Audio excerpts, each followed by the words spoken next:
Hi, everyone. I'm Lisa D'Amico. I'm the curator of the Shine the Light exhibit, and I have the great pleasure of speaking to artist Rachel Kleinman today about her piece in the exhibit. The piece is called Color Your World. And I was saying to Rachel before we started that I'm a fan of her work. I've seen many of her pieces. And for me as a viewer and for me as a curator, I feel like Rachel is a master storyteller. When I look at her pieces, right away, I can hear a narrative. And so I would like to start with that, Rachel. Please talk about your inspiration for Color Your World and what you want the viewer to know or not know. It's up to you. Sure. So as soon as I saw the call for art, I immediately thought of what colors my world. I am an avid reader, and I feel personally that I don't know a lot of people my age who are reading for leisure. A lot of people are just like, I don't really read. And so I find it a major tragedy. And so I just wanted to bring to light all of the possibilities when you read, just what colors your world. There's so many options when it comes to reading, and Yeah, and I get that from your piece. I absolutely do. With the piece in the show, it looks very textural. Is it? No, it's not. Just a lot of different colors. And if you look at the pages, if you get a close-up of the pages of the book, they're black and white.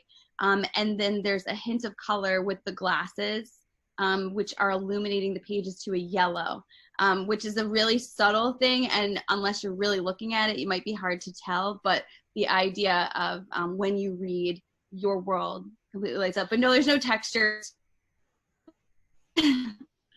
Well, it's amazing your technique because you really give that feeling of texture. All right, I'm going to shift gears a little bit. Tell me about working small. Is this a challenge? Is it fun? Like, where do you start when you work small, and what's the feeling behind it? So it depends on the piece. This one was a challenge because I really wanted to make this big. Like in the future, I will probably redo this one to a much larger because I'm very passionate about what I'm trying to convey through the piece. So it was a challenge trying to squeeze my tiny little vision into an 8x10. But I appreciated the challenge because I never would have thought to create something like that had I not had a call for art like that. So I love the calls for art that you put out because some of my pieces, some of the more obscure and more challenging of my pieces are because of those calls. So. Oh my gosh, that's interesting. Yeah. So if you look at my work, a lot of it is watercolor and pretty, but a lot of the like small works calls, it calls for something a little different, and so that's where you're gonna see, some of the different stuff.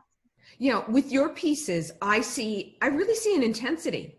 Oh, thanks. There's a real, like I said, you're a storyteller, and it's striking right off the bat. That's wonderful. Tell me a little bit about you as an artist and your background, and have you been an artist your whole life?